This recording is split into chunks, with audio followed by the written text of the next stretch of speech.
Students, Vindhya online classes में आप सभी का स्वागत है। जिस तरीके से हमने मध्य प्रदेश के अभी तक जो टॉपिक देखे, मध्य प्रदेश के परिचय से संबंधित 3 पार्ट बनाए हैं, उसके बाद मध्य प्रदेश के भौगोलिक क्षेत्र के बारे में हमारा जो आगे चल रहा है। तो मध्य प्रदेश के जो भौगोलिक क्षेत्र से रिलेटेड जो मैंने 2 टॉपिक आपको पढ़ा दिए हैं, 2 पार्ट इसके हो चुके हैं। उसमें हमने देखा कि सबसे पहले तो हमने बेसिक इन पठारों के बारे में, सबके बारे में देखा कि किस तरीके से बड़े 3 पार्ट में मध्य प्रदेश के भौगोलिक क्षेत्र को बांटा है। पहला है मध्य उच्च प्रदेश, दूसरा है सतपुड़ा मेकल श्रेणी और तीसरा है बघेलखंड का पठार, जो कि पूर्वी पठार के नाम से भी प्रसिद्ध है। उसके बाद हम देखते हैं कि कैसे हमने इसको मध्य उच्च प्रदेश के जो 5 सब पार्ट है, 5 जो उप भाग हैं इसके, उनको पढ़ा। मध्य भारत का पठार, मालवा का पठार, बुंदेलखंड का पठार, रीवा पन्ना का पठार, और हमने नर्मदा सोन घाटी के बारे में देखा। उसके बाद अब जो नेक्स्ट टर्न आता है वो आता है सतपुड़ा मेकल श्रेणी तथा बुंदेलखंड के पठार का। फर्स्ट पार्ट हम कर चुके हैं, ठीक है। उसके बाद जो 2 भाग इसके बचते हैं उनको आज हम देखते हैं। तो सबसे पहले हम इसमें से देख लेते हैं पहले बघेलखंड का पठार, क्योंकि ये छोटा सा टॉपिक है तो इसको देख लेते हैं। उसके बाद सतपुड़ा मेकल श्रेणी को अच्छा विस्तृत रूप से देखेंगे कि उसमें क्या क्या है, क्योंकि उसके 3 अलग अलग पार्ट हैं। तो ये बड़ा क्षेत्र है तो इसको हम बाद में देखते हैं। उसके पहले हम ये बघेलखंड के पठार को देख लेते हैं। तो फर्स्ट नंबर पे हमने इसे देखा था, दूसरे नंबर पे हम इसे देख लेते हैं, बघेलखंड का पठार, ठीक है। तो सबसे पहले हम देखेंगे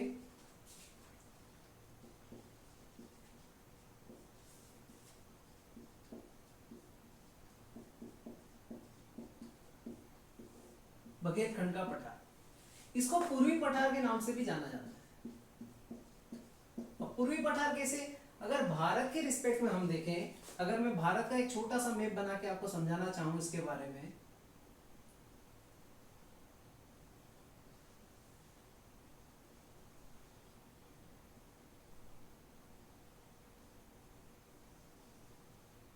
तो अगर मैं भारत का ये हिस्सा देखना चाहूं तो ये जो पूर्वी हिस्सा है भारत का, ये वाला, ये जो पूर्व है, तो यही पूर्व दिशा में स्थित जो पठार है उसी को पूर्वी पठार बोला भारत के रिस्पेक्ट में। तो इसलिए बघेलखंड का जो पठार है वो पूर्वी पठार का ही हिस्सा है, इसलिए हम उसको पूर्वी पठार का सब पार्ट बोल सकते हैं। या हम अगर मध्य प्रदेश के रिस्पेक्ट में पढ़े तो उसको बघेलखंड का पठार डायरेक्ट कह सकते हैं, ठीक है। इस तरीके से क्या भारत के रिस्पेक्ट में अगर बोले तो पूर्वी पठार भी बोल दिया जाता है ऐसे, ठीक है। अब इसके आगे देखते हैं कि हुआ क्या है। सबसे पहले इसका निर्माण के बारे में बात करते हैं। तो बघेलखंड के पठार का जो निर्माण होता है तो वो आर्कियन तथा गोंडवाना क्रम की चट्टान से होता है।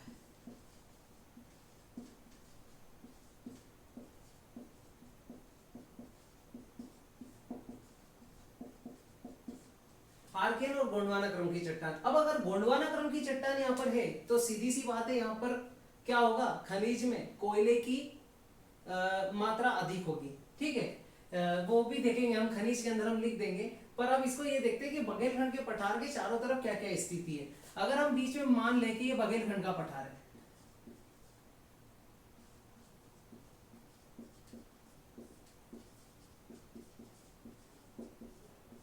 अगर जिस व्यक्ति ने वीडियो को अगर यहाँ से इसके पहले वाले वीडियो नहीं देखे तो उसको उसके पहले वाले वीडियो देखना ज्यादा जरूरी है, क्योंकि उसके पहले हम ये 5 सब पार्ट सीख चुके हैं। तो इनके बारे में पता रहेगा तो इनके बारे में जल्दी से कैच कर पाएंगे, ठीक है। तो बघेलखंड का पठार, तो बघेलखंड के पठार के अगर मैं ऊपर साइड देखना चाहूँ तो यहाँ पर क्या है, अगर इतने पूरे हिस्से में ही अगर देखूं मैं बघेलखंड पठार के, तो ये हो गया उत्तर और ये हो गया पश्चिम।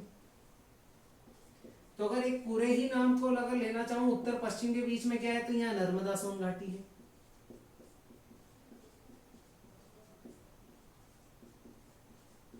जैसा कि इस डायग्राम में आपको दिख रहा है कि इधर भी नर्मदा सोन घाटी है, इधर भी ये नर्मदा सोन घाटी ही है। नर्मदा सोन घाटी का ना लिखे तो फिर रीवा पन्ना का पठार भी लिख सकते हैं हम उसकी जगह, ठीक है, यदि उत्तर में लिखना चाहें। अब इसके नीचे क्या है, अगर यहाँ दक्षिण में देखूं तो दक्षिण में अगर मैं देखना चाहूं तो दक्षिण में क्या दिख रहा है मुझे, तो यहाँ पर मेकल श्रेणी दिख रही है सतपुड़ा की, ठीक है। तो यहाँ पर क्या है, मेकल श्रेणी, और इसी बघेलखंड के इधर अगर मैं देखना चाहूं तो इधर क्या आ जाता है, छत्तीसगढ़ का मैदान। यह बघेलखंड के बाद देखना चाहे तो छोटा नागपुर का पठार आ जाता है। हमने अभी जैसे भारत के मैप में देखा था कि पूर्वी पठार, तो पूर्वी पठार के और अगर थोड़ा सा उधर जाएंगे तो एक छोटा नागपुर का पठार आ जाएगा। तो छोटा नागपुर का पठार आपका जो उड़ीसा है, झारखंड है, ये वाला जो इलाका है, सॉरी अगर मेनली अगर देखा जाए तो झारखंड, ठीक है, तो झारखंड का वाला जो हिस्सा है वहां छोटा नागपुर का पठार आ जाता है।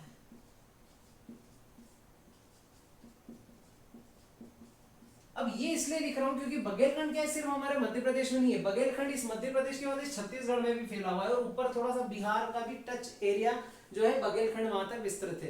तो उसके बाद अगर देखें तो क्या आता है, तो इधर साइड अगर देखेंगे हम तो उधर क्या छोटा नागपुर का पठार आ जाएगा।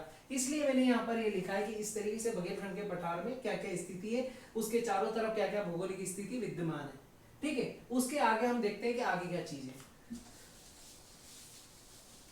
अब यहाँ पर हमने उसकी अवस्थिति देख ली कि उसके चारों तरफ क्या क्या चीज स्थित है। अब देख लेते हैं बघेलखंड के पठार से निकलने वाली नदियों के बारे में। तो सबसे पहले सोन, क्योंकि सोन नदी निकली तो अमरकंटक से है, ठीक है, पर वो क्या है बघेलखंड के पठार से होते हुए जाती है, तो सोन नदी। फिर क्या है जोहिला, ये भी अमरकंटक से निकलती है और ये सोन की ही सहायक नदी है, ट्रिब्यूटरी रिवर ऑफ द सोन, ठीक है। तो इस तरीके से नर्मदा नहीं, सोन और जोहिला को देखा हमने, ठीक है। उसके बाद अगर इसमें नदियों का अगर हम क्रम देखना चाहें तो इसमें गोपद नदी भी है, ठीक है। उसके बाद अगर देखना चाहें हम तो रिहंद रिवर भी यहीं पर है।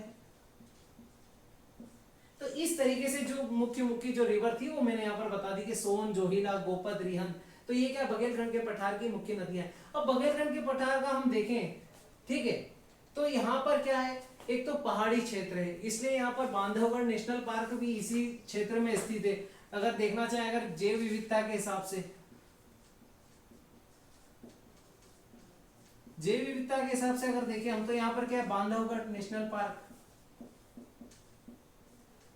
ठीक है, बांधवगढ़ राष्ट्रीय उद्यान जो 32 पहाड़ियों से घिरा हुआ राष्ट्रीय उद्यान है, ऐसा कहा जाता है, ठीक है। मतलब मुख्यतः बड़ी बड़ी 32 पहाड़ियां हैं जहां पे वो बांधवगढ़ राष्ट्रीय उद्यान है, जो कि टाइगर रिजर्व में भी शामिल है बांधवगढ़ राष्ट्रीय उद्यान। और यहीं पर हाथी उत्सव महोत्सव भी मनाया गया था अभी 2 साल पहले, जब शिवराज सिंह चौहान ही सीएम थे, तो उन्होंने सन 2017 समथिंग में उन्होंने यहाँ पे हाथी महोत्सव का भी आयोजन करवाया था। तो वो वहां गए थे, इसलिए न्यूज में आया था, इसलिए मैं आपको बताना चाहता हूँ कि अगर हाथी महोत्सव के बारे में पूछ लिया जाए कि किस राष्ट्रीय उद्यान में मनाया जाता है, तो बांधवगढ़ राष्ट्रीय उद्यान 32 पहाड़ियों से घिरा हुआ। बताते हैं कि बाघ के लिए उनके रहने के लिए सबसे अनुकूल राष्ट्रीय उद्यान यही है, क्योंकि उनको भी पहाड़ियों पर रहना पसंद होता है, इसलिए यहाँ पर काफी पहाड़ियां हैं जिससे वो अपने आप को बहुत वहां पर सेफ महसूस करते हैं। इस तरीके से बघेलखंड के बारे में पढ़ा हमने। अब इसमें और देख लेते हैं कि इसमें खनिज के रूप में और क्या क्या दिखेगा हमें।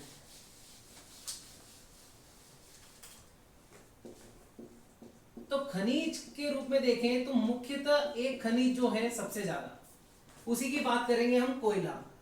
अब कोयला क्यों, क्योंकि यहां पर कौन से क्रम की चट्टान है, गोंडवाना क्रम की चट्टान है।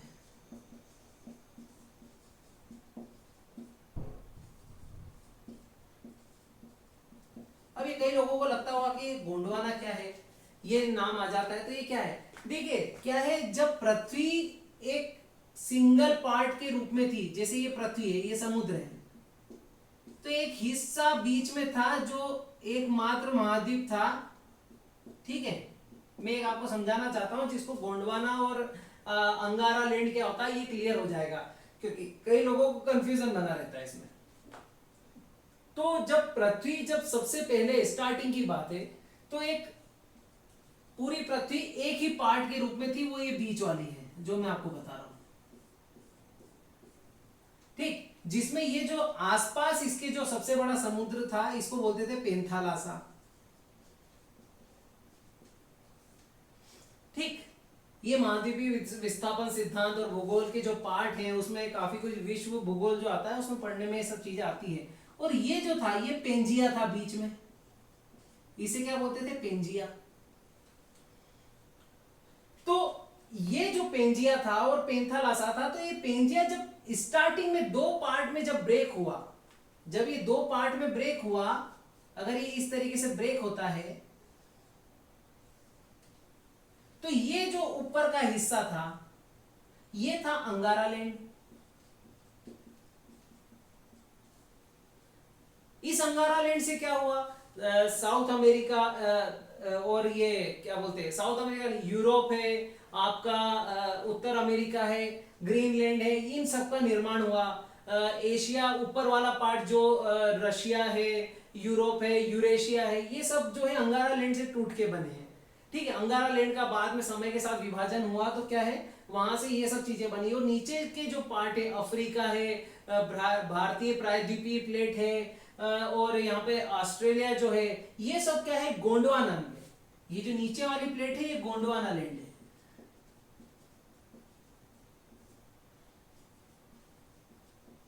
इसलिए बोला जाता है कि गोंडवाना क्रम की चट्टान है, क्योंकि भारत इन्हीं का सब पार्ट था। ये जो गोंडवाना लैंड जो टूटा था, इसी में से एक थी भारतीय प्रायद्वीपीय प्लेट, ठीक है, इंडियन पेनिनसुलर प्लेट। तो उसमें से ही क्या है, गोंडवाना लैंड से ही वो निकली थी, इसलिए हम बोलते हैं गोंडवाना क्रम की चट्टान, क्योंकि वो उसी का हिस्सा था इंडिया। इसलिए ये थोड़ा सा आपको क्लियर हो जाएगा यहाँ पर।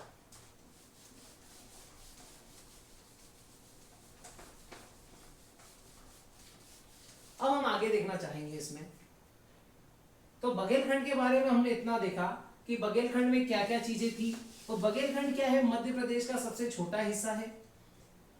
क्षेत्रफल के हिसाब से देखें तो मात्र 7%। अगर बोल दिया जाए कि सबसे छोटा पार्ट कौन सा है तो यही है। ठीक, तो इस तरीके से हम इसे देख सकते हैं। अब उसके बाद हम बात करते हैं किसकी, सतपुड़ा मेकर श्रेणी की बात करेंगे, क्योंकि अब ये सबसे बड़ा पार्ट है। कहने का मतलब सेकंड सबसे बड़ा, क्योंकि इसके पहले हम मध्य उत्तर प्रदेश पढ़ चुके हैं जो बहुत बड़ा पार्ट था, जिसमें 5 सब पार्ट थे, वो भी हम काफी कुछ क्लियर कर चुके हैं। और सेकंड में बघेलखंड का पठार हमने पढ़ लिया है। अब सतपुड़ा मेकर श्रेणी की बात करते हैं।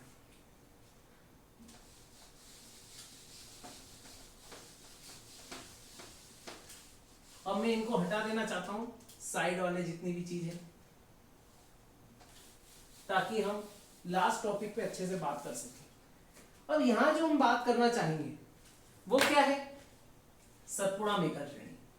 अब सतपुड़ा मेकर श्रेणी, तो इसका भी जो निर्माण, अगर पूरी ही उसकी बात करें हम कि पूरी सतपुड़ा मेकर श्रेणी, सतपुड़ा मेकर श्रेणी कहां से कहां तक है, ये जो आ रही है, ये जो ब्लैक लाइन करी है मैंने, इसके नीचे के जो 3 पार्ट बनाए हैं मैंने, ये क्या है, तीनों मिलाकर ये क्या है, सतपुड़ा मेकर श्रेणी, जिसको हम 3 सब पार्ट में पढ़ेंगे। ठीक, अब क्या है, हम सबसे पहले देखते हैं कि इसका निर्माण, ठीक है, उसके बाद हम इन 3 पार्ट के बारे में अच्छे से देखेंगे कि अलग अलग क्षेत्र में क्या क्या विशेषता है। तो निर्माण क्या है, वही आर्कियन तथा गोंडवाना क्रम की चट्टान से हुआ है। अब शायद गोंडवाना मुझे समझाना ना पड़े, मैंने क्लियर कर चुका है कि गोंडवाना, मैंने क्लियर कर दिया आपको कि गोंडवाना क्रम क्या था। ठीक है, तो निर्माण क्या था, आर्कियन तथा गोंडवाना चट्टानों द्वारा। ठीक, इस तरीके से हमने सतपुड़ा मेकर श्रेणी का निर्माण के बारे में देखा। फिर सतपुड़ा मेकर श्रेणी के बारे में अगर हम आगे देखना चाहें तो क्या है, इसको 3 रूप में बांटा। कैसे, पश्चिमी सतपुड़ा,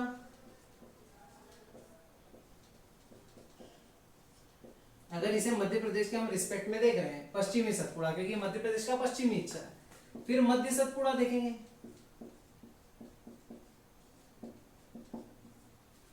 फिर देखेंगे हम पूर्वी सतपुड़ा,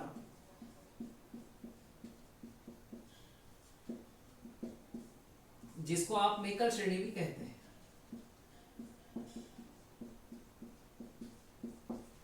ठीक है, अब इन 3 सब पार्ट के बारे में हम पढ़ना चाहेंगे। तो सबसे पहले हम देख लेते हैं, चलो पश्चिमी सतपुड़ा के बारे में ही देख लेते हैं। तो पश्चिमी सतपुड़ा क्या है, अगर पश्चिमी सतपुड़ा को देखें तो पश्चिमी सतपुड़ा के अंदर ही अगर विशेषता देखना चाहेंगे तो यहीं पर पश्चिमी सतपुड़ा का जो इलाका है, यहाँ पे तीन पहाड़ियां हैं जो स्थानीय पहाड़ियां वहां की है। एक है राजपीपला की पहाड़ियां, एक बड़वानी की पहाड़ियां और एक असीरगढ़ की पहाड़ियां। ये तीनों जगह, असीरगढ़ बुरहानपुर जिले में, राजपीपला भी यहाँ पर आपके बड़वानी, और इधर गुजरात टच बॉर्डर पे राजपीपला की पहाड़ियां हैं। बड़वानी की जो पहाड़ियां है ये आपके बड़वानी स्थित है, जो आपका यहाँ पर बड़वानी यहाँ पर जिला है आपका, मध्य प्रदेश के 52 जिलों में से एक है। और ये असीरगढ़ जो है बुरहानपुर का इलाका है। तो ये यहाँ पर तीन पहाड़ियां हैं जो इसमें मैंने खुद लिख दी है यहाँ पे, इसलिए अब यहाँ मैं डबल से नहीं लिखना चाहूंगा, आप यहाँ से भी नोट कर सकते हैं इस चीज को। फिर ये क्या है, पश्चिमी सतपुड़ा का भाग थी, ठीक है। और यहीं पर अगर हम देखें तो एक निमाड़ प्रांत आता है पश्चिमी सतपुड़ा में। अब निमाड़ प्रांत क्या है, देखिए असीरगढ़ की पहाड़ी,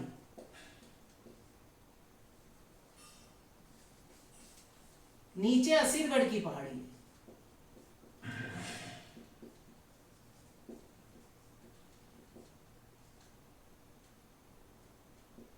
असीरगढ़ की पहाड़ी नीचे है दक्षिण साइड, और उत्तर साइड क्या है, नर्मदा रिवर। तो हम किस तरीके से इसे डिफाइन कर सकते हैं कि नर्मदा नदी के दक्षिण में तथा असीरगढ़ की पहाड़ी के उत्तर में, इन दोनों के बीच एक प्रांत स्थित है जिसे निमाड़ प्रांत कहते हैं। और ये निमाड़ प्रांत जो है ये कपास की खेती के लिए फेमस है। क्यों कपास की खेती के लिए फेमस है, क्योंकि यहाँ क्या है, काली या रेगर मिट्टी है, रेगुर मिट्टी है, जो मृदा के लिए फेमस, कपास की खेती के लिए बहुत फेमस है।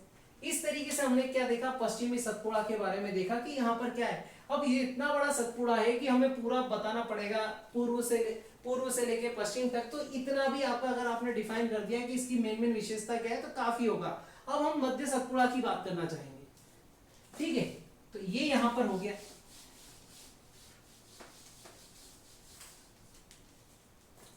और हम ये भी कह सकते हैं कि ये जो पश्चिमी सतपुड़ा है ये नर्मदा नदी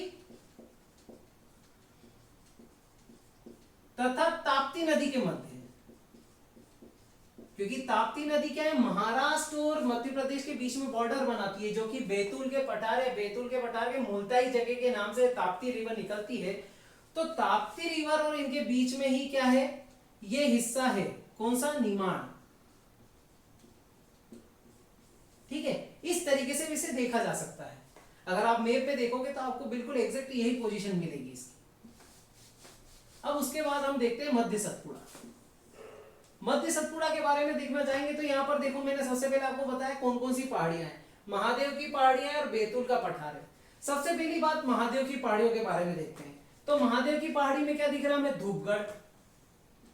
तो धूपगढ़ क्या है, मेरे यहाँ पर धूपगढ़ नाम की एक चीज लिखी जो कि 1352 मीटर लंबी चोटी है, जो कि मध्य प्रदेश की क्या है, मध्य प्रदेश की सबसे ऊंची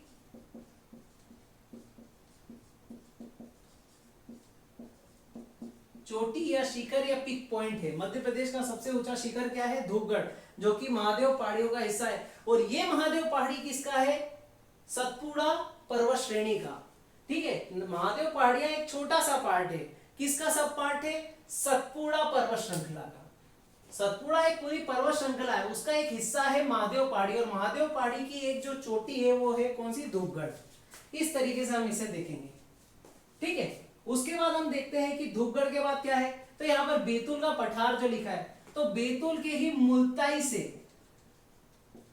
ठीक है, बैतूल में क्या है, मुल्ताई, मुल्ताई नाम की एक जगह है जहां से क्या निकली है, ताप्ती नदी। ताप्ती नदी का क्या है, उद्गम, ठीक है, यहां से ताप्ती नदी निकली है। तो इस तरीके से हमने क्या देखा, धूपगढ़ और यहाँ पर ताप्ती नदी के बारे में देखा मध्य सतपुड़ा के अंदर। अब इसी मध्य सतपुड़ा के अंदर हम अगर देखेंगे तो यहाँ पर नेशनल पार्क भी आपको दिख जाएगा। तो जैव विविधता या बायोडायवर्सिटी के हिसाब से अगर हम देखना चाहें इसे मध्य सतपुड़ा के अंदर, तो वो भी आप देख सकते हैं। एक आप देखोगे यहाँ पर जो यहाँ पर सबसे बड़ी जो सहायक नदी है नर्मदा की, जो कि क्या है, तवा नदी। तो जो तवा नदी है वो क्या है, हमारे होशंगाबाद के पास से ही जो मध्य सतपुड़ा के हिस्से में आता है होशंगाबाद जिला, वहीं से निकली क्या तवा नदी, जो कि पंचमढ़ी के साइड जाके मतलब पंचमढ़ी साइड से निकली है और होशंगाबाद जिले के करीब जाकर वापस नर्मदा में मिल जाती है। तो इस तरीके से आप तवा नदी के बारे में देख सकते हैं। मध्य प्रदेश की सबसे चौड़ी नदी है, सबसे बड़ी नदी की बात नहीं कर रहा हूं, ये सबसे चौड़ी नदी की बात कर रहा हूं। तो मध्य प्रदेश की सबसे चौड़ी नदी और सबसे चौड़ा ब्रिज, अगर सेतु या पुल बोला जाए किस नदी पे बना है तो तवा नदी पर ही बना है। ठीक है, इस तरीके से हमने तवा रिवर के बारे में पढ़ा। ठीक है, अब इसके बाद आगे हम देखते हैं तो हमने क्या देखा, यहां पर आपको दिखेगा सतपुड़ा नेशनल पार्क, सतपुड़ा राष्ट्रीय उद्यान। हम राष्ट्रीय उद्यान और इनका भी एक टॉपिक अलग से पढ़ेंगे, पर हम मध्य सतपुड़ा पढ़ रहे हैं तो मध्य सतपुड़ा के अंतर्गत भी हम थोड़ा बहुत इसको देख ही लें कि क्या क्या चीज इसके अंतर्गत है। तो यहाँ पे सतपुड़ा राष्ट्रीय उद्यान, ये भी टाइगर रिजर्व में शामिल है। ठीक है, इस तरीके से हमने देखा। फिर यहाँ पे सबसे मेन चीज जो है वो है पंचमढ़ी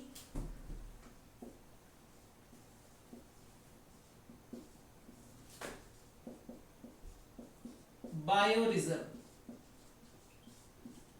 पंचमढ़ी बायो रिजर्व जो है ये हमारे मध्य प्रदेश में स्थित है, और मध्य प्रदेश के कहां पर, मध्य सतपुड़ा वाले भाग में स्थित है पंचमढ़ी बायो रिजर्व। हमारे मध्य प्रदेश में 3 बायो रिजर्व है, वो भी हम पढ़ेंगे आगे, पर अभी हम यहाँ पे सिर्फ पंचमढ़ी बायो रिजर्व की बात करेंगे।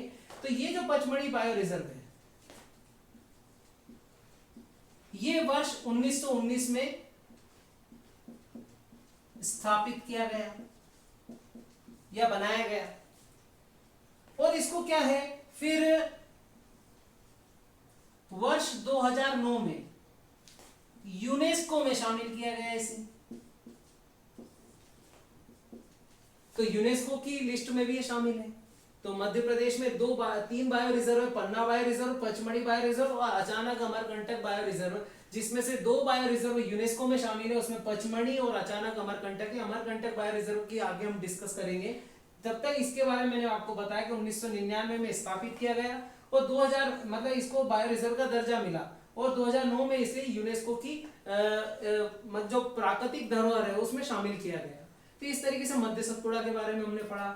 यही मध्य सतपुड़ा अगर देखें तो ये क्या है, कोयले की जो भंडार है उसके लिए फेमस है। तो खनिज का अगर देखें हम,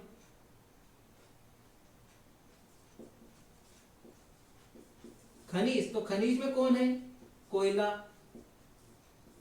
क्योंकि यहां पर क्या है, नीचे कानन घाटी है। ठीक है, कानन एक नदी है, तो वहां पर क्या है, जो नर्मदा की सहायक नदियां हैं उनकी घाटियों में यहाँ पे कोयला क्षेत्र स्थित है। तो अगर हम देखना चाहे तो कहां पर, कान्हन घाटी, कानन नदी घाटी। तो ये क्या है, कानन नदी घाटी, और इन क्षेत्र में और भी जो सहायक छोटी छोटी नदियां हैं वहां पर क्या है, कोयला क्षेत्र वहां पर स्थित है। तो इस तरीके से हम देख सकते हैं मध्य सतपुड़ा के अंतर्गत। अब हम पूर्वी सतपुड़ा की बात करना चाहेंगे।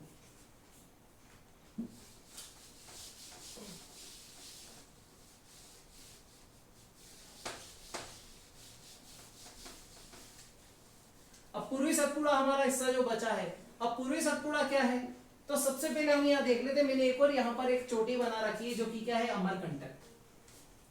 यही मेकल श्रेणी है जहां पर एक क्या स्थित है, अमरकंटक। और ये अमरकंटक जो चोटी है ये कितनी है, 1057 मीटर ऊंची चोटी है, जो कि मध्य प्रदेश की दूसरी सबसे बड़ी चोटी है। सबसे बड़ी थी धूपगढ़ और दूसरी नंबर की कौन सी, अमरकंटक। अब ये जो अमरकंटक है ये किन किन नदियों का उद्गम स्थल है, अब यहां से किन किन नदियों का उद्गम होता है। ठीक है, तो वो सबसे पहले है नर्मदा, जो कि मध्य प्रदेश की जीवनदायिनी रेखा कहलाती है। सेकेंड है सोन, जो गंगा की सहायक नदी है और गंगा में जाकर मिल जाती है। नर्मदा डायरेक्ट अरब सागर में जाकर मिलती है, पश्चिमी दिशा की ओर बहते हुए मध्य प्रदेश, महाराष्ट्र तथा गुजरात राज्यों में से बहती हुई कहां पर, अरब सागर में जाकर खंबात की खाड़ी में मिल जाती है। और सोन नदी जो है मध्य प्रदेश, उत्तर प्रदेश और बिहार वाला इलाका तय करते हुए पटना के करीब गंगा नदी में जाकर बिहार के अंदर मिल जाती है, गंगा नदी में। और ये है जोहिला। तो ये जोहिला नदी जो है ये सोन नदी की ही सहायक नदी है। हमने इसके पहले पढ़ा था यहाँ पर बघेलखंड के पठार के अंदर, ठीक है, कि कौन कौन सी नदियां बघेलखंड के पठार में, तो सोन जोहिला का नाम वहां पर भी आया था। तो इस तरीके से हमने देखा वहां पर, ठीक है। अब इसके आगे और देखते हैं हम कि और क्या क्या यहाँ पर नई चीज है। तो ये अमरकंटक के अंदर मैंने यहाँ पर आपको देखो तो बालाघाट का पठार लिखा है। तो बालाघाट का जो पठार है,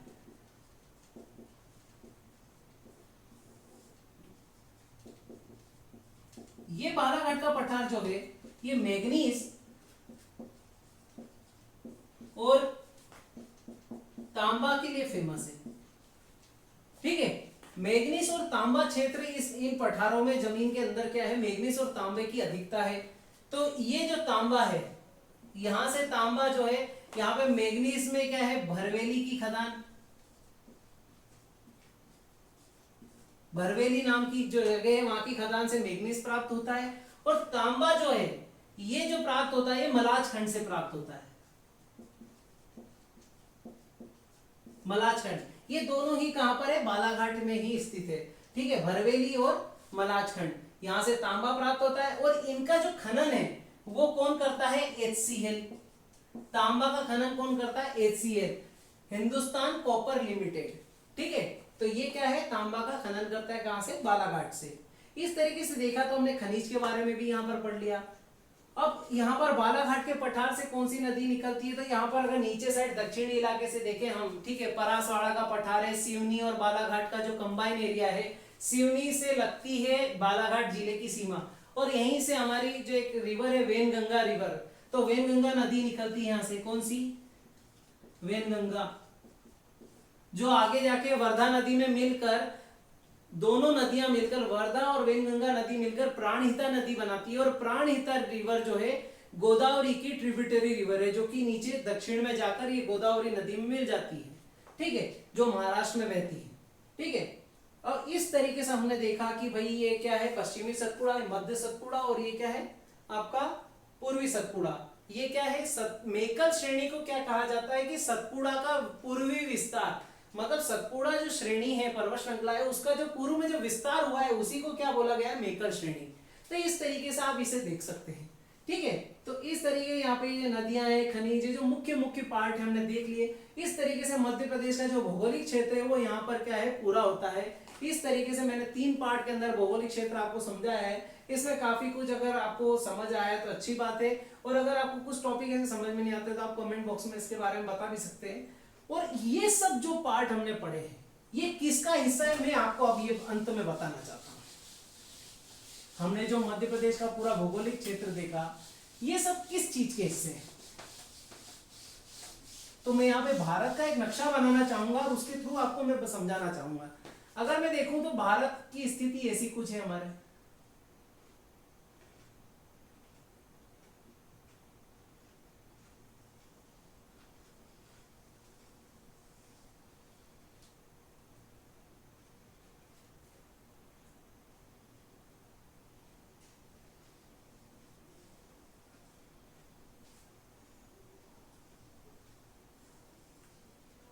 इस तरीके से भारत हमारे सामने है, ठीक है। ये इंडिया, तो भारत क्या है मुख्य तरह से अगर देखा जाए तो एक तो क्या है आपका जो हिमालय रेंज है, ठीक है। यहां पर हम देखें तो क्या है, हिमालय पर्वत श्रेणी यहां से लेके पूर्वोत्तर भारत तक फैली हुई है, तो ये क्या है, हिमालय रेंज, ठीक है। फिर हम अगर देखें तो ये क्या है, गंगा यमुना का मैदान, ठीक है। इसे गंगा ब्रह्मपुत्र का मैदान भी कहा जाता है। और अगर और बड़े रूप में देखें तो सिंधु गंगा और ब्रह्मपुत्र का मैदान भी कहा जाता है, क्योंकि यहां पर सिंधु रिवर है पाकिस्तान में, बीच में गंगा यमुना है, और यहां पर पूर्वोत्तर भारत में देखें तो ब्रह्मपुत्र नदी है जो चीन से होते हुए नामचा बरवा पर्वत से होते हुए भारत में इंटर करती है। तो इस तरीके से सिंधु गंगा ब्रह्मपुत्र का मैदान भी कहा जाता है, जो कि नदियों द्वारा बहाए गए मिट्टियों से बना हुआ रहता है। और उसके बाद का ये जो हिस्सा आपको मजबूत जो पक्का हिस्सा दिख रहा है, इसे मैं अलग इंक से बनाना चाहूंगा जिससे आपको क्लियर हो जाए। तो ये जो हिस्सा है इस पहाड़ी क्षेत्र को अगर छोड़ दे तो बांग्लादेश का भी कुछ हिस्सा और उधर पूर्वोत्तर भारत का भी, और अगर ये जो हिस्सा हम देखें तो ये जो इलाका बना है ये कहलाता है भारतीय प्रायद्वीप, इंडियन पेनिनसुलर। क्या बोलते हैं इसे? भारतीय प्रायद्वीप। तो हमने जितने भी मध्य प्रदेश के पार्ट पढ़े तो पूरा मध्य प्रदेश ही किसका हिस्सा है? भारतीय प्रायद्वीप का हिस्सा है। तो ये जितने भी मालवा का पठार हुआ, मध्य भारत का पठार हुआ, बुंदेलखंड का पठार हुआ, रीवा पन्ना का पठार हुआ, सतपुड़ा मेकल श्रेणी हुई या बघेलखंड का पठार हुआ, ये जितने भी इलाके हैं ये किसका हिस्सा है या किसके उपभाग हैं? किसके उपभाग है? भारतीय प्रायद्वीप के, क्योंकि यहीं पर मध्य प्रदेश है पूरा। तो ये जो इंडियन पेनिनसुलर है इसी का कह रहा था मैं कि गोंडवाना क्रम से ये टूट कर आया था और यहां आकर फिट हो गया। तो यही वो चीज थी जिससे मैं यहां बताना चाह रहा था, ये गोंडवाना क्रम की चट्टानें यहां पर, तो यही भारतीय प्रायद्वीप के उपभाग के रूप में ये सब चीजें हैं। तो अगर एक सबसे बड़ा महत्वपूर्ण पॉइंट अगर सबसे पहले हम डालें कि मध्य प्रदेश का भौगोलिक क्षेत्र भारतीय प्रायद्वीप का ही क्या भाग है? उपभाग है, सब पार्ट है। तो इस तरीके से भी हम इसे बड़े रूप में इसे डिफाइन करके बता सकते हैं। तब तक के लिए धन्यवाद।